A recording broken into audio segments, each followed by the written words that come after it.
सत श्री अकाल। न्यूज़ 18 पंजाब हरियाणा हिमाचल तुसीं देख रहे हो। गौरव शुक्ला मैं हां तुहाडे नाल हाज़र हां एक बार फिर तो लैके खबरां दा प्राइम टाइम। दिन दे सब तो वड्डे मुद्दे उत्ते असीं गलबात करन दी कोशिश करदे हां ते अज गल होवेगी किसानां दी चोण प्रचार दी। चोणां दे मौसम दे विच चोण प्रचार दे उत्ते रोक लगाउण वालीआं किसान जथेबंदियां दे फैसले ते किसानां दे विच किसान जथेबंदियां दे विच वक्खो वक्खरे सुर सुणन नूं मिल रहे ने। संयुक्त किसान मोर्चे दियां 32 जथेबंदियां ने पंजाब दियां सारियां सियासी पार्टियां नूं हुक्म दित्ते सन कि अजे चोण प्रचार ना किया जाए और जेकर प्रचार किया तो तुहाडा नाम किसान विरोधियों की लिस्ट में लिख दिता जाएगा। कुछ सियासी पार्टियां ने दबी जुबान दे विच ही सही पर सवाल ता चुके ते हुण पंजाब की सब तो वड्डी किसान जथेबंदी जो कही जाती है एकता उग्राहां ने ऐलान कर दिता है कि वह 32 जथेबंदियां वाले फैसले दे नाल इत्तेफाक नहीं रखते ते उग्राहां वल्लों विरोध सिर्फ बीजेपी का ही किया जाएगा, यह भी स्पष्ट कर दिता गया है। हुण सवाल यह है कि आखिर क्यों राय वखरी वखरी है 32 जथेबंदियां दी ते दूजे पासे एकता उग्राहां दी भी ते सियासी पार्टियां लई भी एक दुचित्ती वाली स्थिति दा जरूर है कि जेकर एकता उग्राहां दी गल मन्नी ते जाके असीं प्रचार किया बीजेपी नूं छड्ड दो बाकी चाहे कांग्रेस है अकाली दल आम आदमी पार्टी है बाकी जथेबंदियां कि जे उग्राहां दी गल दे उत्ते गौर करके प्रचार करन चले गए तां 32 जथेबंदियां दा विरोध सहना पै सकदा है ते जेकर 32 दी गल मान लई तां चोण प्रचार किवें होवेगा। तां अज खुल के हर सवाल किसान जथेबंदियां ते सियासी पार्टियां दे नुमाइंदियां नूं करन दी कोशिश करांगे। चर्चा प्राइम टाइम दे विच अज होवेगी किसानां च आदेशां नूं लैके क्यों नहीं है एकता।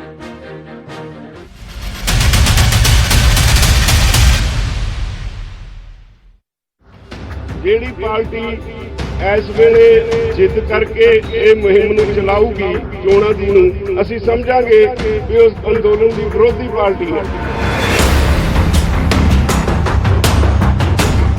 ਇਹ 32 ਕਿਸਾਨ ਜਥੇਬੰਦੀਆਂ ਦਾ ਸਾਂਝਾ ਫੈਸਲਾ ਸੀ ਜੋ ਲਾਗੂ ਤਾਂ ਸਿਆਸੀ ਦਲਾਂ ਤੇ ਹੋਣਾ ਸੀ, ਪਰ ਉਸ ਤੋਂ ਪਹਿਲਾਂ ਹੀ ਦਿੱਲੀ ਮੋਰਚੇ ਤੇ ਇਕਜੁੱਟ ਹੋ ਕੇ ਡਟੀਆਂ ਪੰਜਾਬ ਦੀ ਇੱਕ ਵੱਡੀ ਕਿਸਾਨ ਜਥੇਬੰਦੀ ਨੇ ਹੀ ਇਸ ਤੇ ਸਵਾਲ ਖੜੇ ਕਰ ਦਿੱਤੇ। ਭਾਰਤੀ ਕਿਸਾਨ ਯੂਨੀਅਨ एकता उग्राहां ਨੂੰ लगता है कि कचहरी लगा के साथी किसानों ने जो फैसला किया है वो सारियां सियासी दलों ते नहीं बल्कि सिर्फ ते सिर्फ बीजेपी ते लागू होना चाहिए। ਅਸੀਂ ਤਾਂ ਬਹੁਤ ਸਪਸ਼ਟ ਕਰ ਚੁੱਕੇ ਹਾਂ ਵੀ ਅਸੀਂ ਤਾਂ ਬੀਜੇਪੀ ਤੋਂ ਬਗੈਰ ਹੋਰ ਕਿਸੇ ਨੂੰ ਨਹੀਂ ਕਿਹਾ ਤੇ ਤੁਸੀਂ ਉਸ ਫੈਸਲੇ ਨਾਲ ਸਹਿਮਤ ਹੋ? ਉਹ ਫੈਸਲਾ ਯਾਰ ਉਹਨਾਂ ਦਾ ਅਸੀਂ ਸਹਿਮਤੀ ਦਾ ਸਾਡਾ ਉਹਦੇ ਨਾਲ ਕੀ ਸਵਾਲ ਹੈ? ਅਸੀਂ ਨਾ ਤੇ ਟਿੱਪਣੀ ਕਰਨੀ ਹੈ ਨਾ ਹਾਂ ਕਰਨੀ ਨਾ ਕਰਨੀ। ਅਸੀਂ ਕਿਉਂ ਕਹੀਏ ਵੀ ਅਸੀਂ ਸਹਿਮਤ ਨਹੀਂ? ਅਸੀਂ ਆਪਦਾ ਪੱਖ ਰੱਖ ਸਕਦੇ, ਉਹਨਾਂ ਨੂੰ ਆਪਦਾ ਪੱਖ ਰੱਖਣ ਦਾ ਅਧਿਕਾਰ ਹੈ। पिछले साल खेती कानूनों के खिलाफ लड़ाई च सारे इकट्ठे सन, पर जदों गल चोणां ते फैसले दी आई ते मशवरे वक्खो वक्ख नजर आए ने, जिस ते जोगिंदर सिंह उग्राहां दी दलील है कि उन्हां जथेबंदियां दा हिस्सा ही नहीं हन जिन्हां ने बीते दिनी सियासी दलां ते फरमान सुनाया सी। ਤੁਸੀਂ 32 ਜਥੇਬੰਦੀਆਂ ਦੇ ਵੈਸੇ ਨਾਲ ਹੋ ਕਿ ਤੁਹਾਡੀ ਇਹ ਵੱਖਰਾ ਹੈ ਸਟੈਂਡ? ਇਹ ਤਾਂ ਬਹੁਤ ਵਾਰੀ ਹੋ ਗਈ ਯਾਰ ਆਪਣੇ ਭਾਈ, ਅਸੀਂ ਤਾਂ ਉਹਨਾਂ ਨਾਲ ਕਦੇ ਵੀ ਇਕੱਠੇ ਨਹੀਂ ਅਜੇ ਤੱਕ ਮੀਟਿੰਗ ਕੀਤੀ। ਅਸੀਂ ਅੱਡਾ ਉਹ ਅੱਡ ਨੇ। पंजाब च चोणां आउण वालियां ने, पर किसान जथेबंदियां नूं लगदा है कि जेकर अजे भी प्रचार हुंदा रहा तां खेती कानूनां दे खिलाफ जो माहौल बणिया उस ते इस दा असर पवेगा ते लोक सियासी धड़ियां दे विच वंड जाणगे। इसलिए पहलां अपनी अते फिर कचहरी ला के फैसला कीता गया कि जदों तक रस्मी ऐलान ना होवे उदों तक कोई भी सियासी दल प्रचार नहीं करेगा। पर हुण इस फैसले ते खुद किसान जथेबंदियां दी एक राय नजर नहीं आ रही। सिरसा तो नकुल जसूजा दे नाल, चंडीगढ़ तो विनेश कटारिया, न्यूज़ 18।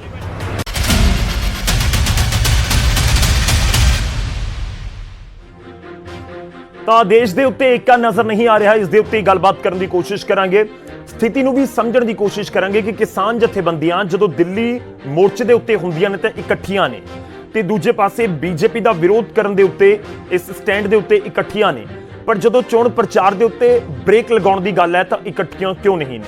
ਸਿਆਸੀ ਪਾਰਟੀਆਂ ਕੀ ਸੋਚਦੀਆਂ ਨੇ ਤੇ ਕਿਸਾਨ ਜਥੇਬੰਦੀਆਂ ਦਾ ਸਟੈਂਡ ਕਿਉਂ ਹੈ, ਅੱਜ ਇਸ ਸਮਝਣ ਦੀ ਕੋਸ਼ਿਸ਼ ਕਰਾਂਗੇ। ਸਭ ਤੋਂ ਪਹਿਲਾਂ ਤੁਹਾਡਾ ਤਾਰਫ ਕਰਵਾਉਂਦੇ ਅੱਜ ਦੇ ਮਹਿਮਾਨਾਂ ਦੇ ਨਾਲ। ਸਾਡੇ ਨਾਲ ਨਾਜ਼ਰ ਸਿੰਘ ਮਾਨਸ਼ਾਹੀਆ ਜੀ ਜੁੜ ਰਹੇ ਨੇ, ਵਿਧਾਇਕ ਨੇ, ਕਾਂਗਰਸ ਨੂੰ ਰਿਪਰੈਜ਼ੈਂਟ ਕਰਨਗੇ। ਮਾਨਸ਼ਾਹੀਆ ਜੀ ਬਹੁਤ ਬਹੁਤ ਸਵਾਗਤ ਹੈ ਤੁਹਾਡਾ। ਸਾਡੇ ਨਾਲ ਰਜਿੰਦਰ ਦੀਪਾ ਜੀ ਜੁੜ ਰਹੇ ਨੇ, ਸ਼੍ਰੋਮਣੀ ਅਕਾਲੀ ਦਲ ਨੂੰ ਰਿਪਰੈਜ਼ੈਂਟ ਕਰਨਗੇ। ਦੀਪਾ ਜੀ ਬਹੁਤ ਬਹੁਤ ਸਵਾਗਤ ਹੈ। ਸਾਡੇ ਨਾਲ ਅਮਿਤ ਕੁਮਾਰ ਜੀ ਜੁੜ ਰਹੇ ਨੇ जो कि भारतीय किसान यूनियन एकता उग्राहां नूं रिप्रजेंट करनगे। अमित जी स्वागत है तुहाडा भी। ते इस दे नाल ही कुछ ही पलां दे विच साडे नाल बूटा सिंह शादीपुर जी भी जुड़नगे जो कि संयुक्त किसान मोर्चे नूं रिप्रजेंट करनगे। मैं शुरुआत कर रहा सब तो पहला गल एकता उग्राहां दी, क्योंकि उन्होंने एक वखरा बयान दिता है। एकता उग्राहां दे प्रधान ने जोगिंदर सिंह उग्राहां, उन्होंने दे वल्लों स्टेटमेंट दी गई है। अमित जी शुरुआत आपसे, पहला सवाल यही, ये अलग राय क्यों है? अगर आप दिल्ली मोर्चे में हैं, वहां पर जाकर सब कुछ एक राय पर बात हो रही है, या अलग अलग जगहों पर एक राय नजर आती है, बीजेपी का विरोध करने पर एक राय है, तो फिर यहां पर अलग क्यों? देखिए गौरव जी, दरअसल यूनियन का जो विचार रहा है कि बीजेपी का विरोध जहां है, और हमारे प्रधान जोगिंदर सिंह जी ने बिल्कुल स्पष्ट कर दिया इस मुद्दे कि विरोध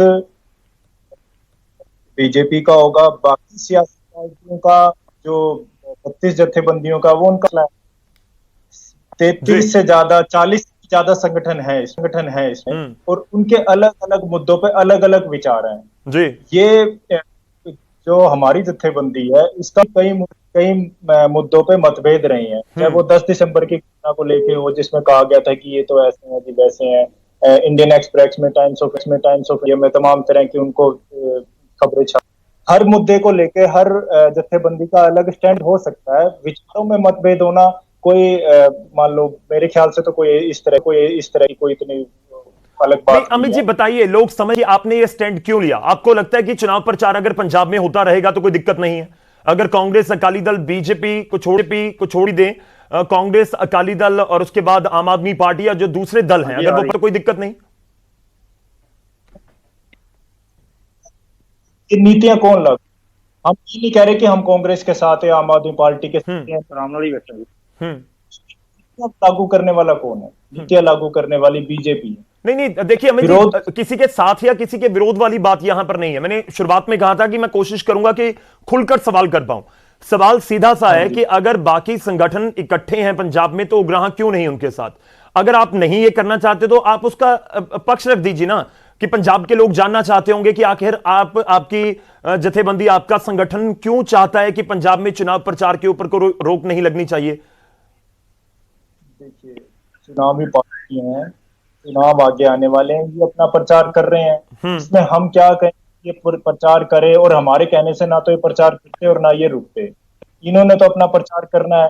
नीतियों की बात है कि नीतियां बीजेपी बना रही है, और नीतियां बीजेपी बना रही है तो बीजेपी का विरोध स्पष्ट रूप से होना चाहिए जी। और उसमें अगर अलग अलग संगठनों का, मैं फिर दोबारा स्पष्ट कर दूं कि संगठन जो होते हैं उनका अलग अलग मुद्दों पे अलग अलग विचारधारा होना, कोई मान लीजिए कोई ऐसी बोलने की भी कोई नई बात है, ये पहले भी होते रहे हैं, अलग अलग मुद्दों पे अलग अलग विचारधारा होते रही हैं। मैं पहले भी मान लो इसी आंदोलन को लेके, चाहे वो 10 दिसंबर पे मानवाधिकार जो अपने बुद्धिजीवी हैं देश के, उनका विरोध को लेके भी हमारा स्टैंड था अलग, बाकी जत्थेबंदियों का नहीं, उन्होंने अपना स्टैंड अलग कर लिया था, उनकी समझ है। चलो ठीक है, मैं ਤੁਹਾਡੇ ਕੋਲ ਵਾਪਸ ਆਉਂਗਾ। ਸਾਡੇ ਨਾਲ ਮਹਿਮਾਨ ਹੋ ਜੁੜੇ ਹੋਏ ਨੇ ਸ਼੍ਰੋਮਣੀ ਅਕਾਲੀ ਦਲ ਤੋਂ ਰਜਿੰਦਰ ਦੀਪਾ ਜੀ ਵੀ ਨੇ ਤੇ ਨਾਜਰ ਸਿੰਘ ਮਾਨਸ਼ਾਹੀਆ ਜੀ ਵੀ ਨੇ। ਨਾਜਰ ਜੀ, ਤੁਹਾਡੇ ਤੋਂ ਹੀ ਪਹਿਲਾਂ ਕਾਂਗਰਸ ਤੋਂ ਇੱਕ ਰਿਐਕਸ਼ਨ ਜਾਣਨਾ ਚਾਹਾਂਗੇ ਕਿ ਜੇਕਰ ਇਹੀ ਸਥਿਤੀ ਰਹਿੰਦੀ ਹੈ ਤਾਂ ਤੁਸੀਂ ਕਲੀਅਰ ਹੋ ਕਿ ਪ੍ਰਚਾਰ ਕਰਨਾ ਜਾਂ ਨਹੀਂ ਕਰਨਾ, ਜਾਂ ਤੁਹਾਨੂੰ ਲੱਗਦਾ ਕਿ ਜਥੇਬੰਦੀਆਂ ਨੂੰ 32 ਜਥੇਬੰਦੀਆਂ ਨੂੰ ਮੁੜ ਤੋਂ ਵਿਚਾਰ ਕਰਨਾ ਚਾਹੀਦਾ ਉਗਰਾਹਾਂ ਦੇ ਬਿਆਨ ਤੋਂ ਬਾਅਦ? देखो गौरव जी, एक तो यह है भी सानू अलग अलग पार्टियां नू अलग अलग तौर पर उस परसपैक्टिव च देखना चाहिए भी उन्हां दी भूमिका कानून पास करने विच जां कानून पास होने तो बाद की रही। पहली गल तो यह है, बीजेपी तो वह पार्टी है जिहड़ी ये काले कानून लैके आई है, उन्हां दा सुभाविक है भी लोगों दे विच रिएक्शन है, उन्हां दा विरोध हैगा। नंबर 2 ते श्रोमणी अकाली दल बादल ने इन्हां कानूनां दी शुरू च सपोर्ट कीती जी, ਤਾਂ ਜਦੋਂ ਕਿਸਾਨ ਜਥੇਬੰਦੀਆਂ ਨੇ ਇਹਨਾਂ ਦੇ ਉੱਥੇ ਬਾਦਲ ਪਿੰਡ ਜਾ ਕੇ ਘੇਰ ਲਿਆ, ਪ੍ਰੈਸ਼ਰ ਪਾਇਆ, ਤਾਂ ਬੀਬਾ ਹਰਸਿਮਰਤ ਕੌਰ ਬਾਦਲ ਰਿਜ਼ਾਈਨ ਦੇ ਕੇ ਕੈਬਨਿਟ ਚੋਂ ਬਾਹਰ ਆਏ। ਬਾਹਰ ਆ ਕੇ ਵੀ ਇਹਨਾਂ ਨੇ ਕਾਨੂੰਨਾਂ ਨੂੰ ਡਿਫੈਂਡ ਕਰਨ ਦੀ ਕੋਸ਼ਿਸ਼ ਕੀਤੀ ਜੀ, ਪਰ ਦੂਜੇ ਪਾਸੇ ਕਾਂਗਰਸ ਪਾਰਟੀ ਹੈ, ਉਹਨਾਂ ਨੇ ਜਦੋਂ ਇਹ ਕਾਨੂੰਨ ਪਾਸ ਹੋਏ ਸੀ ਉਹਦੀ ਵਿਰੋਧ ਕੀਤਾ, ਵਿਧਾਨ ਸਭਾ ਦਾ ਸਪੈਸ਼ਲ ਸੈਸ਼ਨ ਕਾਲ ਕਰਕੇ ਇਹਨਾਂ ਕਾਨੂੰਨ ਜਿਹੜੇ ਪਹਿਲਾਂ ਆਰਡੀਨੈਂਸ ਰੱਦ ਹੋਏ ਪਾਸ ਹੋਏ ਸੀ ਉਹਨੂੰ ਰੱਦ ਕੀਤਾ ਜੀ। ਫਿਰ ਜੋ ਕਾਨੂੰਨ ਦੀ ਸ਼ੇਪ ਦਿੱਤੀ ਗਈ ਇਹਨਾਂ ਆਰਡੀਨੈਂਸ ਨੂੰ, ਕਾਂਗਰਸ ਪਾਰਟੀ ਨੇ ਸਾਰੇ ਇੰਡੀਆ ਦੇ ਵਿੱਚ ਸਭ ਤੋਂ ਪਹਿਲ ਕੀਤੀ ਕਿ ਵਿਧਾਨ ਸਭਾ ਦਾ ਸਪੈਸ਼ਲ ਸੈਸ਼ਨ ਕਾਲ ਕਰਕੇ ਇਹ ਕਾਨੂੰਨਾਂ ਦੇ ਉੱਤੇ ਟੀਕਾ ਟਿੱਪਣੀ ਕੀਤੀ ਤੇ ਕਿਸਾਨ ਵਿਰੋਧੀ ਜਿਹੜੀਆਂ ਉਹਦੇ ਵਿੱਚ ਕਹਿ ਲਓ ਮੱਦਾਂ ਸੀਗੀਆਂ ਉਹਨਾਂ ਨੂੰ ਕੱਢ ਕੇ ਤੇ ਨਾਲ MSP ਐਡ ਕਰਕੇ ਉਹਦੀ ਪ੍ਰਪੋਜ਼ਲ ਬਣਾ ਕੇ ਅਮੈਂਡਮੈਂਟ ਕਰਨ ਵਾਸਤੇ ਕਾਨੂੰਨਾਂ ਨੂੰ ਸਾਰੀ Vidhan Sabha irrespective of party ਵੀ ਆ ਸੀ ਕਿ ਨਹੀਂ ਸੀ, ਸਾਰੇ ਮੈਂਬਰ ਵਿਧਾਨ ਸਭਾ ਦੇ ਗਏ ਤੇ ਗਵਰਨਰ ਸਾਹਿਬ ਨੂੰ ਅਮੈਂਡਮੈਂਟ ਕਰ ਲਈ ਕਹਿ ਕੇ ਆਏ, ਅਰਜ਼ ਕਰਕੇ ਆਏ, ਤੇ ਦੂਜੇ ਪਾਸੇ ਜੇ ਅੱਜ ਆਪਾਂ ਕਹੀਏ ਵੀ ਆਮ ਆਦਮੀ ਇਹਦੀ ਸਪੋਰਟ ਕਰਦੀ ਹੈ ਕਿ ਨਹੀਂ ਕਰਦੀ, because they are concerned up Delhi, ਕਿਉਂਕਿ ਉਹਨਾਂ ਨਾਲ ਦਿੱਲੀ ਜਾ ਕੇ ਸਟੈਂਡ ਕੁਝ ਹੋਰ ਹੁੰਦਾ, ਪੰਜਾਬ ਚ ਆ ਕੇ ਕੁਝ ਹੋਰ ਹੁੰਦਾ ਹੈ। ਤੇ ਤੀਜੀ ਰਹੀ ਗੱਲ, ਜਿੱਥੋਂ ਤੱਕ ਕਾਂਗਰਸ ਪਾਰਟੀ ਦਾ ਸ਼ੁਰੂ ਤੋਂ ਇਹਨਾਂ ਕਾਨੂੰਨਾਂ ਦਾ ਵਿਰੋਧ ਕੀਤਾ ਜਾ ਰਿਹਾ ਹੈ, ਅੱਜ ਵੀ ਅਸੀਂ ਇਹ ਕਾਲੇ ਕਾਨੂੰਨਾਂ ਦਾ ਸਖਤੀ ਨਾਲ ਵਿਰੋਧ ਕਰਦੇ ਹਾਂ ਤੇ ਨਾਲ ਅਸੀਂ ਸਹਿਮਤ ਹਾਂ ਕਿਸਾਨ ਜਥੇਬੰਦੀਆਂ ਨਾਲ। ਗਿਣਤੀ ਚ ਭਾਵੇਂ ਕਿੰਨੀਆਂ ਵੀ ਹੋਣ, ਪਰ ਉਹ ਟੀਚਾ ਇੱਕੋ ਲੈ ਕੇ ਬੈਠੀਆਂ ਨੇ ਉੱਥੇ। ਨਹੀਂ, ਤੁਸੀਂ ਸਹਿਮਤ ਹੋ ਕਿ ਚੋਣ ਪ੍ਰਚਾਰ ਨਹੀਂ ਹੋਣਾ ਚਾਹੀਦਾ? ਨਹੀਂ ਮਾਨਸ਼ਾਹੀਆ ਜੀ, ਕਲੀਅਰ ਕਰੋ ਥੋੜਾ ਜਿਹਾ ਕਾਂਗਰਸ ਕੀ, ਕਿਉਂਕਿ ਕਾਂਗਰਸ ਨੂੰ ਲੈ ਕੇ ਜਥੇਬੰਦੀਆਂ ਨੇ ਇਹ ਵੀ ਕਿਹਾ ਸੀਗਾ ਕਿ ਕਾਂਗਰਸ ਔਰ ਅਕਾਲੀ ਦਲ ਨੇ ਸਥਿਤੀ ਸਪਸ਼ਟ ਨਹੀਂ ਕੀਤੀ। ਤੁਸੀਂ ਅੱਜ ਕਰ ਦਿਓ, ਤੁਸੀਂ ਸਪਸ਼ਟ ਹੋ ਕਿ ਨਹੀਂ ਕਰੋਗੇ ਪ੍ਰਚਾਰ? ਮੈਂ ਆਪਣੇ ਵੱਲੋਂ ਇਹੀ ਸਪਸ਼ਟ ਤੁਹਾਨੂੰ ਕਰਨਾ ਚਾਹੁੰਦਾ ਕਿ ਜਿੱਥੋਂ ਤੱਕ ਡੈਮੋਕ੍ਰੇਸੀ ਦੇ ਵਿੱਚ ਪ੍ਰਚਾਰ ਦੀ ਗੱਲ ਹੈ, ਆਉਣ ਵਾਲੀ ਇਲੈਕਸ਼ਨ ਦੀ ਗੱਲ ਹੈ, ਜੇ ਆਪਾਂ ਇਸ ਐਂਗਲ ਤੋਂ ਇਸ ਨੂੰ ਐਨਾਲਿਸਿਸ ਕਰੀਏ ਕਿ ਇਕੱਲੇ ਪੰਜਾਬ ਦੇ ਵਿੱਚ ਅਸੀਂ ਪੋਲੀਟੀਕਲ ਪਾਰਟੀ ਤੇ ਇਹ ਬੰਦਿਸ਼ ਲਾਵਾਂਗੇ ਤਾਂ ਕੀ ਦੂਜੀਆਂ ਸਟੇਟ ਪਾਰਟੀਆਂ ਦੇ ਵਿੱਚ ਜਿੱਥੇ ਬੀਜੇਪੀ ਬਹੁਤ ਜ਼ਿਆਦਾ ਐਕਟਿਵ ਹੈ, ਕੀ ਉਹਨਾਂ ਨੂੰ ਸਿੱਧਾ ਫਾਇਦਾ ਨਹੀਂ ਹੋਊ? ਦੂਜਾ, ਪੰਜਾਬ ਦੇ ਵਿੱਚ ਜੇ ਆਪਾਂ ਇਹ ਸੋਚ ਕੇ ਵੀ ਅਸੀਂ ਬੀਜੇਪੀ ਨੂੰ ਵੀ ਬਰਾਬਰ ਰੱਖਣਾ ਹੈ, ਸ਼੍ਰੋਮਣੀ ਅਕਾਲੀ ਦਲ ਬਾਦਲ ਨੂੰ ਵੀ ਬਰਾਬਰ ਰੱਖਣਾ ਹੈ, ਕਾਂਗਰਸ ਜਿਹਨੇ ਹੁਣ ਤੱਕ ਕਿਸਾਨਾਂ ਦੇ ਮੋਰਚੇ ਦੀ ਸਪੋਰਟ ਕੀਤੀ ਹੈ, ਤਹਿ ਦਿਲੋਂ ਸਪੋਰਟ ਕੀਤੀ ਹੈ, ਉਹਨੂੰ ਵੀ ਬਰਾਬਰ ਰੱਖਣਾ ਹੈ। ਦੇਖੋ, ਮੈਂ ਤੁਹਾਡੇ ਨਾਲ ਬਿਆਨ ਦਾ ਨਿਚੋੜ ਕੱਢਣ ਦੀ ਕੋਸ਼ਿਸ਼ ਕਰਦਾ, ਮੈਂ ਤੁਹਾਡੇ ਬਿਆਨ ਦਾ ਨਿਚੋੜ ਕੱਢਣ ਦੀ ਕੋਸ਼ਿਸ਼ ਕਰਦਾ। ਤੁਸੀਂ ਇਹ ਕਹਿਣਾ ਚਾਹ ਰਹੇ ਹੋ ਕਿ ਜਥੇਬੰਦੀਆਂ ਨੇ ਜੋ ਫੈਸਲਾ ਲਿਆ ਕਿ ਤੁਸੀਂ ਉਸ ਦੇ ਖਿਲਾਫ ਨਹੀਂ, ਪਰ ਇਹ ਜ਼ਰੂਰ ਸੋਚਣ ਜਥੇਬੰਦੀਆਂ ਕਿ ਜਿੱਥੇ ਬੀਜੇਪੀ ਦੀ ਸਰਕਾਰ ਹੈ ਇਸ ਸਮੇਂ ਉੱਥੇ ਕੀ, ਤੁਸੀਂ ਇਹੀ ਕਹਿਣਾ ਚਾਹ ਰਹੇ ਹੋ? ਉੱਥੇ ਵੀ ਨੰਬਰ 2 ਪੰਜਾਬ ਦੇ ਵਿੱਚ ਜੇ ਸਾਰੀਆਂ ਪੋਲੀਟੀਕਲ ਪਾਰਟੀਆਂ ਨੂੰ ਬਰਾਬਰ ਸਮਝ ਕੇ ਉਹਨਾਂ ਤੇ ਬੈਨ ਲਾਇਆ ਜਾਂਦਾ ਵੀ ਤੁਸੀਂ ਪ੍ਰਚਾਰ ਬੰਦ ਕਰ ਦਿਓ, ਤਾਂ ਇਹਦਾ ਅਨਡਾਊਟਡਲੀ ਬੈਨੀਫਿਟ ਹੈ ਜਿਹੜਾ ਬੀਜੇਪੀ ਨੂੰ ਹੋਏਗਾ, ਕਿਉਂਕਿ ਬੀਜੇਪੀ ਨੂੰ ਤਾਂ ਵੈਸੇ ਮੂੰਹ ਨਹੀਂ ਲਾ ਰਹੇ ਲੋਕ, ਉਹ ਤਾਂ ਉਹਨਾਂ ਦਾ ਨਿਕਲਣਾ ਤਾਂ ਆਪਣੇ ਆਪ ਹੀ ਬਾਹਰ ਜਿਹੜਾ ਬੰਦ ਹੋਇਆ ਹੈ। ਸ਼ਹਿਰਾਂ ਦੇ ਵਿੱਚ ਆਪਣਾ ਉਹ ਪ੍ਰਚਾਰ ਚਾਹੇ ਧਾਰਮਿਕ ਪ੍ਰੋਗਰਾਮਾਂ ਦੇ ਜ਼ਰੀਏ ਚਾਹੇ ਕਿਸੇ ਹੋਰ ਜ਼ਰੀਏ ਲੋਕਾਂ 'ਚ ਕਰ ਰਹੇ ਨੇ। ਤੇ ਇਸ ਐਂਗਲ ਤੋਂ ਸਭ ਤੋਂ ਵੱਡਾ ਨੁਕਸਾਨ ਜੇ ਦੇਖਿਆ ਜਾਵੇ ਬੰਦਿਸ਼ ਲਾਉਣ ਨਾਲ ਜਿਹੜੀ ਰੂਲਿੰਗ ਪਾਰਟੀ ਹੁੰਦੀ ਹੈ ਉਹਨੂੰ ਹੁੰਦਾ ਹੈ, ਕਿਉਂਕਿ ਰੂਲਿੰਗ ਪਾਰਟੀ ਦੇ ਐਮਐਲਏਸ ਨੇ, ਉਹਨਾਂ ਦੇ ਲੀਡਰਾਂ ਨੇ, ਉਹਨਾਂ ਦੇ ਵਰਕਰਾਂ ਨੇ ਲੋਕਾਂ ਦੀ ਸਰਕਾਰ ਦੀਆਂ ਕਈ ਪਾਲਿਸੀਆਂ ਲੈ ਕੇ ਜਾਣੀਆਂ ਹੁੰਦੀਆਂ ਕਿਉਂਕਿ ਲੋਕਾਂ ਦੇ ਬੈਨੀਫਿਟ ਚ ਵੀ ਹੁੰਦੀਆਂ, ਲੋਕ ਖੁਦ ਵੀ ਚਾਹੁੰਦੇ ਹੁੰਦੇ ਨੇ ਵੀ ਸਾਡੇ ਇਲੈਕਟਡ ਰਿਪਰੈਜ਼ੈਂਟੇਟਿਵ ਜਾਂ ਤੁਸੀਂ ਕਹਿ ਰਹੇ ਹੋ ਕਾਂਗਰਸ ਨੂੰ ਇਜਾਜ਼ਤ ਦੇ ਦਿਓ, ਤੁਸੀਂ ਕਹਿ ਰਹੇ ਹੋ ਕਾਂਗਰਸ ਨੂੰ ਇਜਾਜ਼ਤ ਦੇ ਦਿਓ, ਸਰਕਾਰ ਅਸੀਂ ਲੋਕਾਂ ਦੇ ਕੰਮ ਕਰ ਰਹੇ। ਮੈਂ ਕਹਿੰਦਾ ਇਜਾਜ਼ਤ ਲੋਕਤੰਤਰ ਦੇ ਵਿੱਚ ਕਿਸੇ ਦੀ ਬੰਦ ਨਹੀਂ ਕਰਨੀ ਚਾਹੀਦੀ। ਮੈਂ ਤਾਂ ਅਦਰਵਾਈਜ਼ ਇਹੀ ਪੁਆਇੰਟ ਸਰ, ਮੈਂ ਤਾਂ ਇਸੇ ਪੁਆਇੰਟ ਦੇ ਉੱਪਰ ਗੱਲ ਕਰ ਰਿਹਾ, ਮੈਂ ਤਾਂ ਇਸੇ ਪੁਆਇੰਟ ਜਾਣਨਾ ਚਾਹੁੰਦਾ। ਤੁਸੀਂ ਕਹਿ ਰਹੇ ਹੋ ਕਿ ਜਿਹੜਾ ਫੈਸਲਾ ਉਹ ਫੈਸਲਾ ਉਸ ਤਰੀਕੇ ਨਾਲ ਨਹੀਂ ਹੋਣਾ ਚਾਹੀਦਾ ਸੀ ਜਿਹੜਾ 32 ਜਥੇਬੰਦੀਆਂ ਦਾ ਹੈਗਾ। ਚਲੋ ਮੈਂ ਤੁਹਾਡੇ ਤੋਂ ਵਾਪਸ ਆਉਣਾ, ਤੁਸੀਂ ਸਾਡੇ ਨਾਲ ਥੋੜਾ ਜਿਹਾ ਜੁੜੇ ਰਹੋ। ਲੋਕਤੰਤਰ ਜਿਹੜੀ ਭਾਵਨਾ ਹੈ, ਜਿਹੜੀ ਡੈਮੋਕ੍ਰੇਸੀ ਦਾ ਸੈਂਟੀਮੈਂਟ ਹੈ ਲੋਕਾਂ ਦੇ ਵਿੱਚ, ਉਹਦੀ ਕਦਰ ਕਰਨੀ ਚਾਹੀਦੀ ਹੈ, ਕਿਉਂਕਿ ਡੈਮੋਕ੍ਰੇਸੀ ਦੇ ਵਿੱਚ ਹਰੇਕ ਨੂੰ ਆਪਣਾ ਵਿਚਾਰ ਰੱਖਣ ਦੀ ਆਜ਼ਾਦੀ ਹੈ ਤੇ ਉਹ ਆਜ਼ਾਦੀ ਤੇ ਬੰਦਿਸ਼ ਆਪਾਂ ਨਹੀਂ ਲਾ ਸਕਦੇ। ਜਦੋਂ ਕਿ ਅਸੀਂ ਸਾਰੇ ਕਿਸਾਨੀ ਮੁੱਦਿਆਂ ਦੀ ਸਪੋਰਟ ਕਰਦੇ ਆ ਤੇ ਨਾਲ ਇਹ ਜ਼ਰੂਰ ਹੈ ਵੀ ਜਿੱਦੇ ਸਾਡੇ ਕਿਸਾਨ ਜਥੇਬੰਦੀਆਂ ਨੇ ਕੋਈ ਪ੍ਰੋਗਰਾਮ ਦਿੱਤਾ ਹੋਵੇ, ਸਾਡਾ ਪ੍ਰੋਗਰਾਮ ਉਹਦੇ ਨਾਲ ਕਲੈਸ਼ ਨਹੀਂ ਕਰਨਾ ਚਾਹੀਦਾ। ਸਾਨੂੰ ਉਸ ਦਿਨ ਖਿਆਲ ਮੈਂ ਤੁਹਾਡੇ ਕੋਲ ਵਾਪਸ ਆਉਣਾ, ਤੁਸੀਂ ਬਹੁਤ ਕਲੀਅਰ ਤਰੀਕੇ ਨਾਲ ਗੱਲ ਰੱਖਣ ਦੀ ਕੋਸ਼ਿਸ਼ ਕੀਤੀ ਹੈ। ਮੈਂ ਤੁਹਾਡੇ ਕੋਲ ਵਾਪਸ ਆਉਣਾ। ਬੂਟਾ ਸਿੰਘ ਸ਼ਾਦੀਪੁਰ ਜੀ ਵੀ ਜੁੜ ਚੁੱਕੇ ਸਾਡੇ ਨਾਲ ਤੇ ਰਜਿੰਦਰ ਦੀਪਾ ਜੀ ਵੀ ਹੈਗੇ ਨੇ। ਦੀਪਾ ਜੀ ਮੈਂ ਤੁਹਾਡੇ ਕੋਲ ਆਉਂਗਾ, ਪਰ ਪਹਿਲਾਂ ਇੱਕ ਬਿਆਨ ਸ਼ਾਦੀਪੁਰ ਜੀ ਦਾ ਲੈਣਾ। ਬੂਟਾ ਸਿੰਘ ਜੀ, ਜਿਹੜਾ ਤੁਹਾਡਾ ਫੈਸਲਾ ਹੈ, ਪਹਿਲੀ ਤਾਂ ਗੱਲ ਇਹ ਕਿ ਲੋਕਤੰਤਰਿਕ ਹੈ ਇਹ ਫੈਸਲਾ। ਦੇਖੋ, ਮੈਂ ਸ਼ੁਰੂਆਤ 'ਚ ਕਿਹਾ ਸੀ, ਮੈਂ ਇੱਕ ਵਾਰੀ ਫੇਰ ਕਹਿ ਰਿਹਾ ਕਿ ਸਵਾਲ ਖੁੱਲ ਕੇ ਕਰਨ ਦੀ ਕੋਸ਼ਿਸ਼ ਕਰਾਂਗਾ। ਲੋਕ ਅੱਜ ਇਹ ਵੀ ਪੁੱਛ ਰਹੇ ਨੇ ਕਿ ਵਾਕਈ ਇਹ ਲੋਕਤੰਤਰਿਕ ਫੈਸਲਾ ਹੈ ਕਿ ਸਿਆਸੀ ਪਾਰਟੀਆਂ ਨੂੰ ਆਪਾਂ ਕਹਿ ਦਈਏ ਕਿ ਨਹੀਂ ਤੁਸੀਂ ਪ੍ਰਚਾਰ ਨਾ ਕਰੋ, ਜੇ ਪ੍ਰਚਾਰ ਕੀਤਾ ਤਾਂ ਫਿਰ ਤੁਸੀਂ ਕਿਸਾਨ ਵਿਰੋਧੀ ਹੈ। ਕੀ ਫਾਇਦਾ ਆਪਾਂ ਨੂੰ ਆਵਾਜ਼ ਨਹੀਂ ਆ ਰਹੀ। ਸ਼ਾਦੀਪੁਰ ਜੀ, ਆਵਾਜ਼ ਆ ਰਹੀ ਹੈ ਮੇਰੀ? ਚਲੋ ਲੱਗ ਰਿਹਾ ਬੂਟਾ ਜੀ ਤੱਕ ਆਵਾਜ਼ ਨਹੀਂ ਪਹੁੰਚ ਰਹੀ। ਮੈਂ ਕੋਸ਼ਿਸ਼ ਕਰਾਂਗਾ ਦੁਬਾਰਾ ਗੱਲਬਾਤ ਕਰ ਸਕਾਂ। ਰਜਿੰਦਰ ਦੀਪਾ ਜੀ ਦਾ ਰੁਖ ਕਰਦਾ। ਦੀਪਾ ਜੀ ਸਾਡੇ ਨਾਲ ਸ਼੍ਰੋਮਣੀ ਅਕਾਲੀ ਦਲ ਤੋਂ ਜੁੜੇ ਹੋਏ ਨੇ। ਦੀਪਾ ਜੀ, ਅਕਾਲੀ ਦਲ ਦਾ ਸਟੈਂਡ ਦੱਸੋ, ਕਲੀਅਰ ਹੋਇਆ ਕਿ ਨਹੀਂ ਹੁਣ ਤੱਕ?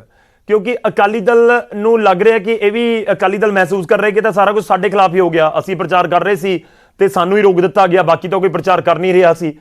ਅਕਾਲੀ ਦਲ ਹੁਣ ਸਪਸ਼ਟ ਹੈ ਕਿ ਚੋਣ ਪ੍ਰਚਾਰ ਨਹੀਂ ਕਰੇਗਾ, ਜਾਂ ਉਗਰਾਹਾਂ ਦੇ ਬਿਆਨ ਦੇ ਨਾਲ ਤੁਸੀਂ ਸਹਿਮਤ ਹੋ ਕਿ ਠੀਕ ਹੈ ਬੀਜੇਪੀ ਦਾ ਵਿਰੋਧ ਕਰੋ, ਬਾਕੀਆਂ ਨੂੰ ਇਜਾਜ਼ਤ ਦਿਵੋ ਪ੍ਰਚਾਰ ਦੀ? ਗੌਰਵ ਜੀ, ਜਿਹੜਾ ਕਿਸਾਨੀ ਸੰਘਰਸ਼ ਹੈ ਜੋ ਇੰਨਾ ਲੰਬਾ ਚੱਲ ਰਿਹਾ ਹੈ ਕਾਲੇ ਕਾਨੂੰਨਾਂ ਦੇ ਬਾਰੇ ਕੈਂਸਲ ਕਰਾਉਣ ਬਾਰੇ, ਇਹ ਬੜਾ ਹੀ ਮਤਲਬ ਇੱਕ ਨਾਜ਼ੁਕ ਤੇ ਬੜਾ ਹੀ ਇੰਪੋਰਟੈਂਟ ਮੁੱਦਾ ਹੈ। ਉਹਦੇ ਵਿੱਚ ਕੋਈ ਵੀ ਕਿਸਾਨ ਯੂਨੀਅਨਾਂ ਕੁਝ ਗੱਲ ਕਰਦੀਆਂ ਉਹਨੂੰ ਬੜੇ ਸੋਹਣੇ ਢੰਗ ਨਾਲ, ਭਾਵੇਂ ਥੋੜਾ ਟਾਈਮ ਲੱਗ ਜੇ, ਉਹਦੇ ਤੇ ਫੈਸਲਾ ਲੈਣ ਦੀ ਲੋੜ ਹੈ। ਉਹੀ ਹੀ ਸਰਦਾਰ ਸੁਖਬੀਰ ਸਿੰਘ ਬਾਦਲ ਕੱਲ ਵੀ ਸਾਡੇ ਸਾਰੇ ਹਲਕੇ ਇੰਚਾਰਜਾਂ ਦੀ MLAs ਦੀ ਮੀਟਿੰਗ ਬੁਲਾਈ, ਜ਼ਿਲ੍ਹਾ ਪ੍ਰਧਾਨਾਂ ਦੀ ਬੁਲਾਈ, ਇੱਕ ਚਰਚਾ ਚੱਲੀ, ਅਗਾਂਹ ਹੋਰ ਵੀ ਲੀਡਰਸ ਨਾਲ ਅਸੀਂ ਡਿਸਕਸ ਕਰ ਰਹੇ ਹਾਂ ਕਿ ਇਹਦੇ ਤੇ ਆਪਾਂ ਨੂੰ ਕਿਵੇਂ ਕਰਨਾ ਚਾਹੀਦਾ ਹੈ। ਸਾਨੂੰ ਕੋਈ ਜਲਦਬਾਜ਼ੀ ਨਹੀਂ ਹੈ, ਬਿਲਕੁਲ ਪ੍ਰਚਾਰ ਤਾਂ ਦੇਖੋ ਹੋਣਾ ਹੀ ਚਾਹੀਦਾ, ਪੋਲੀਟੀਕਲ ਲੀਡਰਸ਼ਿਪ ਹੈ, ਕੱਲ ਨੂੰ ਇਲੈਕਸ਼ਨ ਹੈ, ਪ੍ਰਚਾਰ ਤੋਂ ਬਿਨਾਂ ਨਹੀਂ ਕੱਲ ਚੱਲ ਸਕਦਾ, ਪਰ ਕਨਫਰੰਟੇਸ਼ਨ ਵੀ ਨਹੀਂ ਹੋਣੀ ਚਾਹੀਦੀ।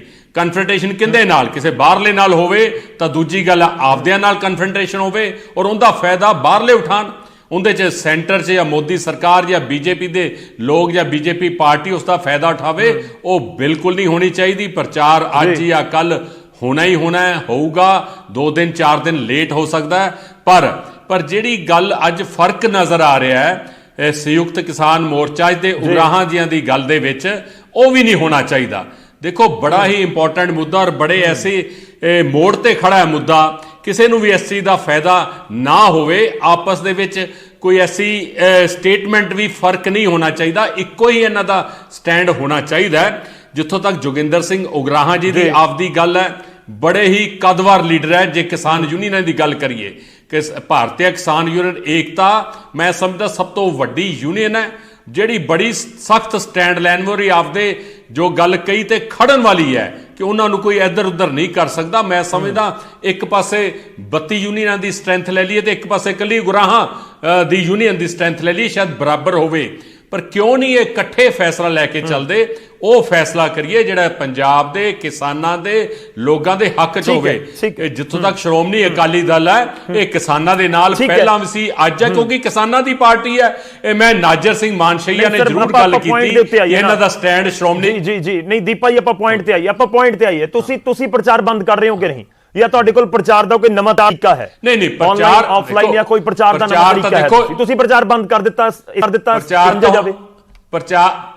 ਪ੍ਰਚਾਰ ਤਾਂ ਹੁਣ ਆਪਾਂ ਡਿਬੇਟ ਤੇ ਵੀ ਬੈਠੇ, ਇਹ ਵੀ ਪ੍ਰਚਾਰ ਹੋ ਰਿਹਾ ਹੈ। ਪ੍ਰਚਾਰ ਤਾਂ ਕੁਝ ਹੋਰ ਢੰਗ ਨਾਲ ਹੁੰਦਾ ਹੀ ਰਹਿੰਦਾ। ਅੱਜ ਕੱਲ ਸੋਸ਼ਲ ਮੀਡੀਆ ਪ੍ਰਚਾਰ ਤਾਂ ਚੱਲਦਾ ਰਹਿੰਦਾ। ਨਹੀਂ ਆਹ ਵਾਲਾ ਕਰਦੇ ਰਹੋ, ਕਹਿੰਦੇ ਕੋਈ ਦਿੱਕਤ ਨਹੀਂ ਆਣੀ। ਤੁਸੀਂ ਸੋਸ਼ਲ ਸਾਈਟਾਂ ਤੇ ਜਾ ਕੇ ਕਰਦੇ ਰਹੋ, ਕੋਈ ਦਿੱਕਤ ਨਹੀਂ, ਟੀਵੀ ਟੈਲੀਵਿਜ਼ਨ ਤੇ ਬੈਠ ਕੇ ਕਰ ਲਓ, ਕੋਈ ਦਿੱਕਤ। ਵਿਚਾਰ ਕਰ ਰਹੇ ਆ, ਰੈਲੀਆਂ ਰੋਡ ਸ਼ੋਅ ਨਹੀਂ ਹੋਣ ਦੇਣੀਆਂ। ਵਿਚਾਰ ਕਰਨੇ ਨਹੀਂ, ਇਹ ਨਹੀਂ ਗੱਲ ਤੁਸੀਂ ਬਿਲਕੁਲ ਸਹੀ ਕਿਹਾ ਕਿ 100 ਦਿਨ 100 ਹਲਕੇ ਦਾ ਜੋ ਪ੍ਰੋਗਰਾਮ ਉਲੀਕਿਆ ਗਿਆ ਔਰ ਜਿਸ ਤਰ੍ਹਾਂ ਉਹਦੀ ਸਕਸੈਸ ਹੋਇਆ, ਕਿਵੇਂ ਲੋਕ ਪਿੰਡਾਂ 'ਚ ਆਏ, ਕਿਵੇਂ ਸੁਖਬੀਰ ਸਿੰਘ ਬਾਦਲ ਜੀ ਨੂੰ ਸੁਣਿਆ, ਕਿਵੇਂ 15-15 20 ਪ੍ਰੋਗਰਾਮ ਰੋਜ਼ ਹੁੰਦੇ ਗਏ, ਸਵੇਰੇ 9 ਤੋਂ ਲੈ ਕੇ ਰਾਤ ਦੇ 9 ਵਜੇ ਤੱਕ। ਕਿਸਾਨ ਯੂਨੀਅਨਾਂ ਜੋ ਕਹਿਣਗੀਆਂ ਡਿਸਕਸ ਵੀ ਕਵਾਂਗੇ, ਪੰਜਾਬ ਦੇ ਜੋ ਹੱਕ 'ਚ ਹੋਊ, ਕਿਸਾਨਾਂ ਦੇ ਜੋ ਹੱਕ 'ਚ ਹੋਊ, ਉਹਨਾਂ ਨੂੰ ਕਰਾਂਗੇ ਵੀ ਹਾਂ।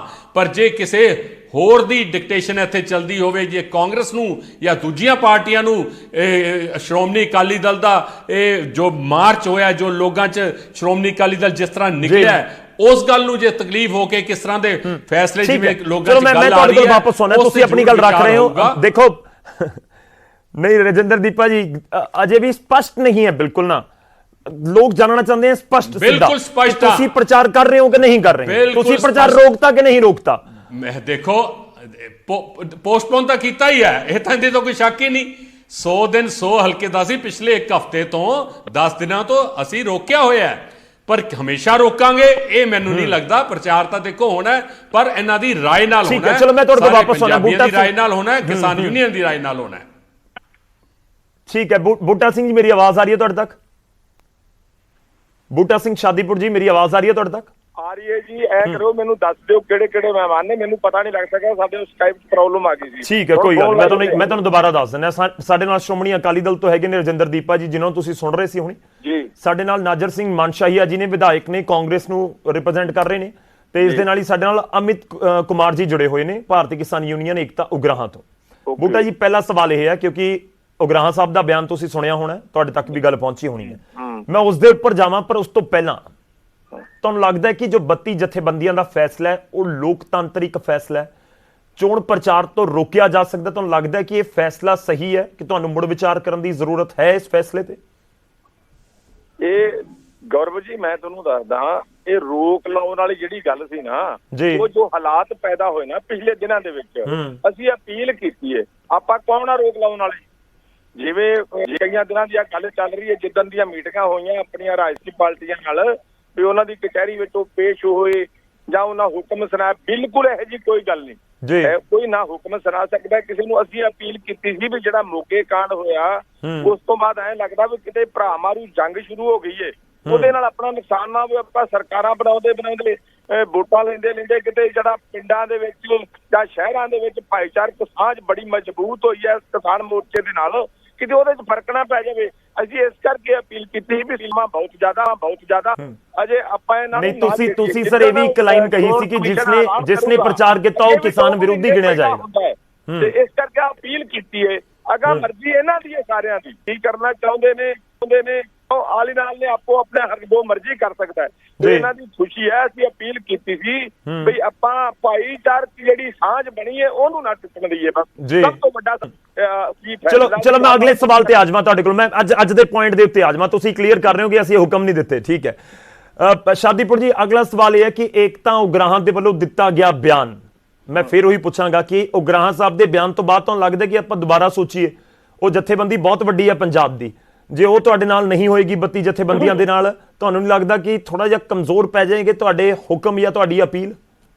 ਵੇਖੋ ਗੱਲ ਆ ਗੌਰਵ ਜੀ, ਮੈਂ ਤਾਂ ਇਹ ਗੱਲ ਕਹਿਣਾ, ਜੇ 32 ਜਥੇਬੰਦੀਆਂ ਨੇ ਫੈਸਲਾ ਕਰਿਆ ਸੀ ਉਹ ਵੀ ਸਾਡੇ ਨਾਲ ਨੇ ਤਾਲਮੇਲ ਦੇ ਅੰਦਰ, ਉਹਨਾਂ ਨੂੰ ਦੁਬਾਰੇ ਇਹੋ ਜਿਹਾ ਬਿਆਨ ਦੇਣਾ ਨਹੀਂ ਸੀ ਚਾਹੀਦਾ। ਉਹਨਾਂ ਨੂੰ ਮੀਟਿੰਗ ਦੁਬਾਰੇ ਬੁਲਵਾ ਲੈਣੀ ਚਾਹੀਦੀ ਸੀ। 32 ਕਿਸਾਨ ਜਥੇਬੰਦੀਆਂ ਦੀ ਜੋ ਸੰਯੁਕਤ ਮੋਰਚਾ ਚੱਲ ਰਿਹਾ ਹੈ ਉਹਦੀ ਮੀਟਿੰਗ ਬੁਲਾ ਕੇ ਦੁਬਾਰੇ ਉਹਦੇ ਵਿੱਚ ਕੋਈ ਫੈਸਲਾ ਰੱਖਿਆ ਜਾ ਸਕਦਾ ਸੀ। ਜੇ ਉਹਨਾਂ ਨੂੰ ਕਿਸੇ ਗੱਲ ਦਾ ਕੋਈ ਸ਼ਿਕਵਾ ਸੀ ਕਿ ਅੱਬਲ ਤਾਂ ਸਾਰਿਆਂ ਨੂੰ ਪਹਿਲਾਂ ਪੁੱਛ ਕੇ, ਸਾਡੀ ਉੱਥੇ ਮੀਟਿੰਗ ਜਦੋਂ ਹੁੰਦੀ ਹੈ 32 ਦੀ ਹੁੰਦੀ ਹੈ, ਫਿਰ ਸੰਯੁਕਤ ਮੋਰਚੇ ਦੀ ਜੋ ਉਹਦੇ ਵਿੱਚ ਸਾਰੇ ਜੋ 9 ਮੈਂਬਰ ਨੇ ਫਿਰ ਸਾਰੇ ਫੈਸਲਾ ਕਰਕੇ ਫਿਰ ਅੱਗੇ ਆਪਾਂ ਵਧਦੇ ਹਾਂ। ਜੇ ਉਹਨਾਂ ਨੂੰ ਕੋਈ ਸ਼ੱਕ ਸੀ ਜਾਂ ਉਹਨਾਂ ਦੀ ਰਾਏ ਨਹੀਂ ਲਈ ਗਈ ਤੇ ਉਹਨਾਂ ਨੂੰ 32 ਦੇ ਵਿੱਚ ਹੀ ਵਿਚਾਰ ਕੇ ਬਿਆਨ ਦੇਣਾ ਚਾਹੀਦਾ ਸੀ, ਕਿਉਂਕਿ ਅੱਜ ਸੰਯੁਕਤ ਮੋਰਚਾ ਜਿਹੜਾ ਹੈ ਇਹ ਦੇਸ਼ਾਂ ਵਿਦੇਸ਼ਾਂ ਦੇ ਵਿੱਚ ਆਪਣੀ ਜਗ੍ਹਾ ਬਣਾ ਕੇ ਬੈਠਾ ਹੈ। ਦੇਸ਼ ਨੂੰ ਡੁੱਬਣ ਤੋਂ ਬਚਾਉਣ ਵਾਸਤੇ ਲੜਾਈ ਲੜੀ ਰਹੀ ਹੈ। ਇਹਦੀ ਇਕੱਲੇ ਦੀ ਲੜਾਈ ਨਹੀਂ ਹੈਗੀ, ਹਰ ਵਰਗ ਨੂੰ ਸਪੋਰਟ ਕਰ ਰਿਹਾ ਹੈ, ਹਰ ਵਰਗ ਦੇ ਨਾਲ ਜੁੜਿਆ ਹੋਇਆ ਤੇ ਹਰ ਵਰਗ ਦਾ ਹਿੱਸੇ ਦੇ ਨਾਲ ਜੁੜਿਆ ਹੋਇਆ। ਗੌਰਵ ਜੀ, ਮੈਂ ਉਗਰਾਹਾਂ ਜੀ ਨੂੰ ਅੱਜ ਵੀ ਬੇਨਤੀ ਕਰਦਾ ਇਹੋ ਜਿਹਾ ਬਿਆਨ ਨਾ ਕਰੋ ਕਿ ਦੁਨੀਆ ਦੁਬਿਧਾ ਵਿੱਚ ਪੈ ਜਾਏ, ਪੰਜਾਬ ਦੇ ਲੋਕ ਦੁਬਿਧਾ ਵਿੱਚ ਪੈ ਜਾਣ। ਸ਼ਾਦੀਪੁਰ ਜੀ ਨਾਲ ਰਹੋ ਤੁਸੀਂ, ਤੁਹਾਡੇ ਕੋਲ ਮੈਂ ਵਾਪਸ ਆਉਣਾ, ਆਪਾਂ ਹੋਰ ਸਵਾਲ ਵੀ ਪੁੱਛਾਂਗੇ। ਅमित कुमार ਸਾਡੇ ਨਾਲ ਨੇ बीकेयू उगराहां तो। अमित जी, आपको लगता है कि जल्दबाजी में दे दिया बयान आपकी पार्टी के अध्यक्ष ने? शादीपुर जी बोल रहे हैं कि देखिए जब मंजिल एक हो रास्ते अलग अलग हो सकते हैं, लेकिन तालमेल तो बना के रखना पड़ेगा ना। देखिए आपकी बात से कहीं ना तो, लेकिन ऐसा नहीं है कि हम कोई बयान जत्थेबंदी ने सोच समझ के दिया है, कोई जल्दबाजी नहीं है। जल्दबाजी तो वो होते हैं कि जो कोई 2-4 साल से काम कर रहे हैं, 40 साल हो गए तो काम करते हुए, और जत्थेबंदी कोई 20-22 साल हो चुके हैं। ऐसा नहीं है कि भी कोई जत्थेबंदी में बयान दे दिया, किसी से इधर उधर होकर बयान दे दिया जी। ये सोच समझ के लिए फैसला है, और हम 32 जत्थेबंदियों का भी स्वागत करते हैं। मान लीजिए उनके फैसले ठीक है, उन्होंने कुछ सोच समझ के कुछ फैसला करा होगा, उनकी समझ के अकॉर्डिंग। हमने जो फैसला, आपको लग रहा है कि उनका फैसला गलत है 32 जत्थेबंदियों का? जी देखिए, हम ये मान लीजिए जो हमने बयान दिया उससे स्पष्ट होती है बातें, हम क्या कहें सही है कि गलत है, क्योंकि हम संयुक्त किसान मोर्चे के अंदर मान लीजिए कोई वो फासला नहीं डालना चाहते। किसी एक मुद्दे को लेके सबकी राय एक हो, ऐसा हो नहीं सकता। आंदोलन लेके हमारा स्पष्ट क्लियर है, हम संयुक्त किसान मोर्चे के साथ हैं। छोटे मुद्दों को अंदर आपकी राय अलग हो सकती है, बाहर नहीं हो सकती। आप एसकेएम की मीटिंग में बैठिए, वहां पर आपकी राय अलग थी, ठीक है। अगर वहां पर 40 लोग थे, 39 की अलग थी, आपकी एक की अलग थी। अंदर राय ठीक है, अगर बाहर आके आप बताते हैं तो फिर राय के ऊपर जिक्र होगा, उसकी चर्चा भी होगी। वो आप समझ रहे हैं कि अगर डिसीजन कैबिनेट के अंदर लिया गया, हो सकता है 4 मंत्री उसमें ना सहमत हो, लेकिन वो सरकार का ही डिसीजन माना जाएगा। नहीं, मंत्री अलग से नहीं बोलेंगे आगे कि नहीं ये गलत है, ये ऐसे नहीं होना चाहिए, हम ऐसे नहीं करेंगे, हम अलग करेंगे। देखिए, ये एक आंदोलन है और ये कोई सरकार या मंत्रियों वाली बात तो मान लीजिए। नहीं, एक एग्जांपल दिया सर, मैं तो आंदोलन के ही ऊपर आ जाऊं कि अगर आप एसकेएम की बात कर रहे हैं तो अंदर तो डिसीजन, जब 1.5 साल वाला जिक्र हो रहा था कि 1.5 साल कानून को सस्पेंड कर दिया जाए, तो बहुत सारे संगठन थे जो उसके पक्ष में थे कि ठीक है सरकार का प्रपोजल ठीक है मान लीजिए, लेकिन अंदर नहीं बनी ना बात, तो बाहर आके उसको लेकर बवाल नहीं हुआ। हम जो समझते हैं कि चुनाव पार्टियां प्रचार करें, प्रचार ना करें, कैसे करें कैसे ना करें, वो चुनाव पार्टियों पे छोड़ दी। और हमारे कहने से और ना कहने से मान लीजिए चुनाव पार्टियां ना तो प्रचार बंद करेंगी और ना ही कम करेंगी। और हमारे कहने अमित जी गौर कीजिए, हो चुका है, प्रचार नहीं हो रहा है पंजाब में। मतलब जो रैलियां थी या जो रोड शो थे, खासतौर पर सुखबीर बादल बहुत एक्टिव नजर आ रहे थे, उन्होंने पोस्टपोन कर दिया। इनफैक्ट राजेंद्र दीपा जी बैठे हैं, वो जिक्र भी कर रहे थे इसका। चलिए मैं आपके पास आता हूं। ਸ਼ਾਦੀਪੁਰ ਜੀ ਕੋਈ ਸਟੇਟਮੈਂਟ ਦੋਗੇ? ਉਹ ਕਹਿ ਰਹੇ ਕਿ ਉਗਰਾਹਾਂ ਸਾਹਿਬ ਦਾ 40 ਸਾਲ ਦਾ ਤਜਰਬਾ ਕੋਈ ਕਾਲੀ ਦੇ ਵਿੱਚ ਨਹੀਂ ਲਿਆ ਹੋਇਆ ਕਿ ਆਪਾਂ ਕਿਉਂ ਉਹਨਾਂ ਦੇ ਵਿੱਚ ਜਾ ਕੇ ਦਖਲਅੰਦਾਜ਼ੀ ਕਰੀਏ ਕਿ ਚੋਣ ਪ੍ਰਚਾਰ ਕਰਨਾ ਕੰਮ ਹੈ ਸਿਆਸੀ ਪਾਰਟੀਆਂ ਦਾ ਕਰ ਲੈਣ। ਮੈਂ ਕਹਿੰਦਾ ਬਹੁਤ ਸੀਨੀਅਰ ਆਗੂ ਨੇ, ਬਹੁਤ ਵਧੀਆ ਆਗੂ ਨੇ, ਸੂਝਵਾਨ ਆਗੂ ਨੇ, ਪਰ ਆਹ ਬਿਆਨ ਜਿਹੜਾ ਇਹ ਬਹੁਤ ਐਡਵਾਂਸ ਦਿੱਤਾ ਗਿਆ, ਬਿਨਾਂ ਸੋਚੇ ਸਮਝੇ ਤੋਂ ਦਿੱਤਾ ਗਿਆ। ਉਹ ਐਸਕੇਐਮ ਦੇ ਮੈਂਬਰ ਵੀ ਨੇ, ਬੱਚੀਆਂ ਦੇ ਵਿੱਚ ਅਸੀਂ ਬੈਠ ਕੇ ਗੱਲ ਵਿਚਾਰਦੇ ਆ, ਇਹ ਅੰਦਰ ਜਿੰਨਾ ਮਰਜ਼ੀ ਲੜ ਲਈਏ, ਭਾਵੇਂ ਇੱਕ ਦੂਜੇ ਦੇ ਵਾਲ ਖੋਲੀਏ, ਅਸੀਂ ਡੁੰਡੇ ਵੱਢ ਦਈਏ, ਲੇਕਿਨ ਜਦੋਂ ਅਸੀਂ ਬਾਹਰ ਨਿਕਲਦੇ ਆ ਉਦੋਂ ਸਾਡੀ ਇੱਕ ਆਵਾਜ਼ ਹੁੰਦੀ ਹੈ। ਇਹਦੇ ਨਾਲ ਸੰਯੁਕਤ ਮੋਰਚੇ ਨੂੰ ਢਾਹ ਲੱਗਦੀ ਹੈ। ਜਦੋਂ ਕਿ ਸਾਰੇ ਆਗੂ ਜਦੋਂ 40 ਸਾਲ ਦੇ ਤਜਰਬੇ ਦੀ ਗੱਲ ਕਰਦੇ ਨੇ, ਮੈਂ ਕਹਿੰਦਾ ਸਾਡੇ ਵਰਗਾ ਅਣਜਾਣ ਬੰਦਾ ਤਾਂ ਕੋਈ ਗੱਲ ਕਰ ਲਵੇ ਤਾਂ ਉਹ ਕਹੀ ਜਾ ਸਕਦੀ ਹੈ, ਜਿਹੜਾ 40 ਸਾਲ ਦਾ ਤਜਰਬਾ ਉਹਨੂੰ ਤਾਂ ਬਿਲਕੁਲ ਹੀ ਨਹੀਂ ਕਰਨੀ ਚਾਹੀਦੀ। ਸ਼ਾਦੀਪੁਰ ਜੀ ਹੁਣ ਸੁਣੋ ਸਿਆਸੀ ਪਾਰਟੀਆਂ ਕੀ ਕਹਿੰਦੀਆਂ ਨੇ। ਨਾਜ਼ਰ ਸਿੰਘ ਮਾਨਸ਼ਾ, ਇਹ ਮੇਰਾ ਸਵਾਲ ਹੈ, ਮੰਨੋਗੀ ਕਿਸ ਦੀ, 32 ਜਥੇਬੰਦੀਆਂ ਦੀ ਜਾਂ ਉਗਰਾਹਾਂ ਦੀ? ਪਹਿਲੀ ਗੱਲ ਤਾਂ ਸਰ ਮੈਂ ਇੱਕ ਗੱਲ ਕਹਿਣੀ ਚਾਹੂੰਗਾ ਜੀ। ਦੀਪਾ ਜੀ ਬੋਲ ਰਹੇ ਸੀਗੇ ਸ਼੍ਰੋਮਣੀ ਅਕਾਲੀ ਦਲ ਦੀ ਜੋ ਭੂਮਿਕਾ ਬਾਰੇ ਗੱਲ ਕਰ ਰਹੇ ਸੀ ਵੀ ਸਾਡੀ ਤਾਂ ਕਿਸਾਨਾਂ ਦੀ ਜਥੇਬੰਦੀ ਹੈ, ਕਿਸਾਨਾਂ ਨਾਲ ਰਿਲੇਟਡ ਆ, ਪਰ ਥੋੜੀ ਜਿਹੀ ਬੈਕਗਰਾਉਂਡ ਦੇਖ ਲੈਣੀ ਚਾਹੀਦੀ ਹੈ। 2015 ਚ ਜਦੋਂ ਕਿਸਾਨੀ ਮੂਵਮੈਂਟ ਚੱਲ ਰਹੀ ਸੀ, ਇਹਨਾਂ ਨੇ ਸੈਂਟਰ ਸਰਕਾਰ ਦੀ ਬਿਲਕੁਲ ਸੰਘੀ ਨੂੰ ਹੱਥ ਫਸਾ ਲਿਆ ਸੀ ਆਪਦੀਆਂ ਹੱਕੀ ਮੰਗਾਂ ਮਨਾਉਣ ਲਈ। ਉਸ ਅੰਦੋਲਨ ਨੂੰ ਤਾਰ ਪੀੜੋ ਕਿਸ ਪਾਰਟੀ ਨੇ ਕੀਤਾ? ਪੰਜਾਬ ਦੇ ਵਿੱਚ ਅਕਾਲੀ ਬੀਜੇਪੀ ਸਰਕਾਰ ਸੀ ਤੇ ਨਾਲ ਜਿਹੜੀ ਮਤਲਬ ਕਿ ਐਡੀ ਵੱਡੀ ਘਟਨਾ ਕਰਾ ਕੇ ਗੁਰੂ ਮਹਾਰਾਜ ਦੀ ਬੇਅਦਬੀ ਕਰਾ ਕੇ ਕਿਸਾਨ ਅੰਦੋਲਨ ਨੂੰ ਲੀਹੋ ਲਾਇਆ ਇਸ ਪਾਰਟੀ ਨੇ। ਤੇ ਅੱਜ ਵੀ ਜੇ ਲੀਹੋ ਲਾਉਣ ਦੀ ਗੱਲ ਕੋਈ ਕਰ ਰਹੀ ਹੈ, ਪਾਰਟੀਆਂ ਚਾਹੇ ਮੈਂ ਇਸ ਚੀਜ਼ ਦਾ ਮੁਦਈ ਹਾਂ ਵੀ ਆਪਾਂ ਨੂੰ ਕਿਸੇ ਤੇ ਬੈਨ ਨਹੀਂ ਲਾਉਣਾ ਚਾਹੀਦਾ, ਪਰ ਪਾਰਟੀਆਂ ਨੂੰ ਕੌਨਫੀਡੈਂਸ 'ਚ ਲੈ ਕੇ ਅਸੀਂ ਪੰਜਾਬ ਦਾ ਕੋਈ ਮਾਹੌਲ ਇਹੋ ਜਿਹਾ ਨਹੀਂ ਬਣਾਉਣਾ ਚਾਹੀਦਾ ਜਿਹਦੇ ਨਾਲ ਸਾਡੇ ਕਿਸਾਨ ਜਥੇਬੰਦੀਆਂ ਵੱਲੋਂ ਚਲਾਇਆ ਜਾ ਰਿਹਾ ਅੰਦੋਲਨ ਤੇ ਰੱਤੀ ਭਰ ਵੀ ਕਿਤੇ ਇਫੈਕਟ ਪਵੇ। ਪਰ ਦੂਜੇ ਪਾਸੇ ਸ਼੍ਰੋਮਣੀ ਅਕਾਲੀ ਦਲ ਨੂੰ ਕੀ ਜ਼ਰੂਰਤ ਸੀ 2015 ਦੀ ਤਰ੍ਹਾਂ 100 ਦਿਨ ਦਾ ਇਸ ਤਰ੍ਹਾਂ ਦਾ ਮਾਰਚ ਕਰਨ ਦੀ ਜਾਂ ਰੈਲੀਆਂ ਕਰਨ ਦੀ, ਮੋਗੇ ਵਰਗੀ ਘਟਨਾ ਨੂੰ ਅੰਜਾਮ ਦੇਣ ਦੀ? ਤਾਂ ਇਹਨਾਂ ਨੂੰ ਸਿਆਣਪ ਵਰਤਣੀ ਚਾਹੀਦੀ। ਮੈਂ ਸਮਝਦਾ ਵੀ ਸ਼੍ਰੋਮਣੀ मेरा छोटा सा जवाब दे दो। दीपा जी कुछ कहना भी चाहते? दीपा जी ठीक है, मानशा ये थोड़ा इंतजार करो, अपने को समा बहुत पूरा होना है। दीपा जी तुसी कुछ कहना चाह रहे हो? मैं वापस उस इशू ते आऊंगा, पर तुसी कुछ कहना चाह रहे हो? बिल्ली ਤਾਂ ਥੈਲਿਓਂ ਬਾਹਰ ਆ ਹੀ ਗਈ। ਕੀ ਲੋੜ ਸੀ ਸ਼੍ਰੋਮਣੀ ਅਕਾਲੀ ਦਲ ਨੂੰ 100 ਦਿਨ 100 ਰੈਲੀਆਂ ਰੱਖਣ ਦਾ ਪ੍ਰੋਗਰਾਮ? ਕੀ ਗੱਲ ਪੌਣੇ 5 ਸਾਲਾਂ ਤੋਂ ਤੁਸੀਂ ਲੁੱਟੀ ਜਾ ਰਹੇ ਹੋ? ਅਸੀਂ ਗੱਲ ਨਾ ਕਰੀਏ ਲੋਕਾਂ 'ਚ ਵੀ ਇਹਨਾਂ ਦਾ ਵੇਖੋ ਜੋ ਇਹਨਾਂ ਹਲਕੇ ਇੰਚਾਰਜ, ਇਹਨਾਂ ਦੇ ਮੰਤਰੀ, ਔਰ ਜਿਸ ਤਰ੍ਹਾਂ ਦੀ ਇਹਨਾਂ ਦੀ ਲੜਾਈ ਚੱਲ ਰਹੀ ਹੈ, ਜੋ ਇਹਨਾਂ ਨੇ ਇੱਕ ਮਿੰਟ ਮੇਰੀ ਗੱਲ ਸੁਣੋ, ਮੈਂ ਇੱਕ ਮਿੰਟ ਤੁਹਾਡੀ ਗੱਲ 'ਚ ਬੋਲਿਆ ਨਹੀਂ। ਮੈਂ ਮਾਨਸ਼ਾਹੀਆ ਜੀ ਤੁਸੀਂ ਆਪਦੀ ਗੱਲ ਤੇ ਗੱਲ ਤੁਸੀਂ ਆਪਦੀ ਗੱਲ ਤੇ ਗੱਲ ਰੱਖ ਲਿਆ ਜੇ, ਮੈਂ ਤੁਹਾਡੀ ਗੱਲ ਤੇ ਬੋਲਿਆ ਨਹੀਂ। ਤੁਹਾਨੂੰ ਤਕਲੀਫ ਹੀ ਇਹ ਹੈ ਕਿ ਅੱਜ ਲੋਕ ਆ ਰਹੇ ਆ ਬਾਹਰ, ਸੁਣ ਰਹੇ ਆ ਲੋਕ। ਸੁਖਬੀਰ ਸਿੰਘ ਬਾਦਲ ਜੀ ਦਾ ਚੱਲਿਆ ਹਜ਼ਾਰਾਂ ਲੱਖਾਂ ਦੀ ਤਾਦਾਦ 'ਚ ਲੋਕ ਰੋਜ਼ ਬਾਹਰ ਆ ਰਹੇ ਆ ਕਿ ਕਿਸ ਤਰ੍ਹਾਂ ਜੇ 100 ਰੈਲੀਆਂ ਹੋ ਗਈਆਂ ਤੇ ਹਾਲ ਕੀ ਹੋਊਗਾ? ਸ਼੍ਰੋਮਣੀ ਅਕਾਲੀ ਦਲ ਕਿੱਥੇ ਪਹੁੰਚ ਗਈ ਹੈ? ਤੁਹਾਨੂੰ ਤਕਲੀਫ ਹੀ ਇਹ ਹੈ, ਠੀਕ ਹੈ? ਜਿੱਦੇ ਦੀ ਤੁਸੀਂ ਦਿਖਾਉਂਦੇ ਫਿਰਦੇ ਹੋ ਵੀ ਅਸੀਂ ਫਿਰਦੀ ਹੈ, ਤੁਸੀਂ ਗੱਲ ਕਰਦੇ ਹੋ। ਉਹ ਦਿਖਾਉਣ ਦੀ ਕੋਸ਼ਿਸ਼ ਕਰ ਰਹੇ ਆ। 2019 ਦੇ ਵਿੱਚ ਜਿਹੜੇ 7 ਸੀਐਮ ਆ, ਫਿਰ ਤੁਸੀਂ ਲੜਾਈ ਸੀਐਮ ਦੀ ਜਿਹੜੀ ਮੀਟਿੰਗ 'ਚ ਕੈਪਟਨ ਅਮਰਿੰਦਰ ਸਿੰਘ, ਜਿੱਥੇ ਇਹ ਤਿੰਨੇ ਕਾਲੇ ਕਾਨੂੰਨ ਬਣੇ ਆ, ਜਿੱਥੇ ਭ੍ਰਿਸ਼ਟ ਭੂਮੀ ਇਹਨਾਂ ਕਾਨੂੰਨਾਂ ਦੀ ਬਣੀ ਹੈ ਕਿ ਤੁਹਾਡੀ ਰਬੜ ਸਟੈਂਪ ਨਹੀਂ ਲੱਗੀ, ਤੁਹਾਡੀ ਮੋਹਰ ਨਹੀਂ ਲੱਗੀ। ਕੈਪਟਨ ਅਮਰਿੰਦਰ ਸਿੰਘ ਉਸ ਮੀਟਿੰਗ 'ਚ ਨਹੀਂ ਸੀ, ਤੁਹਾਡੇ ਫਰਾਂਸ ਮਿਨਿਸਟਰ ਮਨਪ੍ਰੀਤ ਸਿੰਘ ਬਾਦਲ ਵਿੱਚ ਨਹੀਂ ਸੀ, ਤੁਹਾਡੇ ਆਈਐਸ ਜਿਹੜਾ ਸਤੰਬਰ 2021 'ਚ ਮੀਟਿੰਗ ਕਰਕੇ ਆਇਆ ਕਿ ਪਾਸ ਹੋ ਰਿਹਾ ਹੈ, ਕੀ ਤੁਸੀਂ ਇੱਥੇ ਪੰਜਾਬ ਦੇ ਲੋਕਾਂ ਨੂੰ ਦੱਸਿਆ ਕਿ ਇਹ ਕੁਝ ਹੋ ਰਿਹਾ ਹੈ? ਜਦੋਂ ਅਸੀਂ ਹਮੇਸ਼ਾ ਆਵਾਜ਼ ਉਠਾਈ ਹੈ ਸੈਂਟਰ ਦੇ ਵਿੱਚ, ਅਸੀਂ ਭਾਈਵਾਲ ਸੀ ਸੈਂਟਰ ਦੇ, ਸਾਡੀ ਡਿਊਟੀ ਬਣਦੀ ਸੀ ਇੱਕ ਪਾਸੇ ਅਸੀਂ ਕਿਸਾਨਾਂ ਦੀ ਗੱਲ ਕਰੀਏ, ਇੱਕ ਪਾਸੇ ਅਸੀਂ चलो ठीक है, मैंने एक छोटा जिहा ब्रेक लेना पड़ेगा। दीपा जी मानशा यही मैं तुहाडे कोल वापस आऊंगा, ਆਪਾਂ ਗੱਲਬਾਤ ਨੂੰ ਅੱਗੇ ਤੋਰਾਂਗੇ। ਇੱਕ ਛੋਟੇ ਜਿਹੇ ਬ੍ਰੇਕ ਲਈ ਰੁਕ ਰਹੇ ਹਾਂ, ਬ੍ਰੇਕ ਤੋਂ ਬਾਅਦ ਵਾਪਸ ਆਵਾਂਗੇ, ਬਾਤ ਨੂੰ ਅੱਗੇ ਤੋਰਾਂਗੇ। ਚੋਣ ਪ੍ਰਚਾਰ ਨੂੰ ਲੈ ਕੇ ਪੂਰਾ ਬਵਾਲ ਇਸ ਸਮੇਂ ਜ਼ਰੂਰ ਹੈ, ਪਰ ਜਥੇਬੰਦੀਆਂ ਦੇ ਫੈਸਲਿਆਂ ਦੇ ਵਿੱਚ ਵੱਖੋ ਵੱਖਰੀ ਰਾਏ, ਇਸ ਕਰਕੇ ਇਹ ਚਰਚਾ ਵੀ ਹੋ ਰਹੀ ਹੈ ਤੇ ਅਸੀਂ ਸਮਝਣ ਦੀ ਵੀ ਕੋਸ਼ਿਸ਼ ਕਰ ਰਹੇ ਹਾਂ ਕਿ ਇਹ ਰਾਏ ਵੱਖੋ ਵੱਖਰੀ ਹੈ ਕਿਉਂ। ਛੋਟਾ ਜਿਹਾ ਬ੍ਰੇਕ।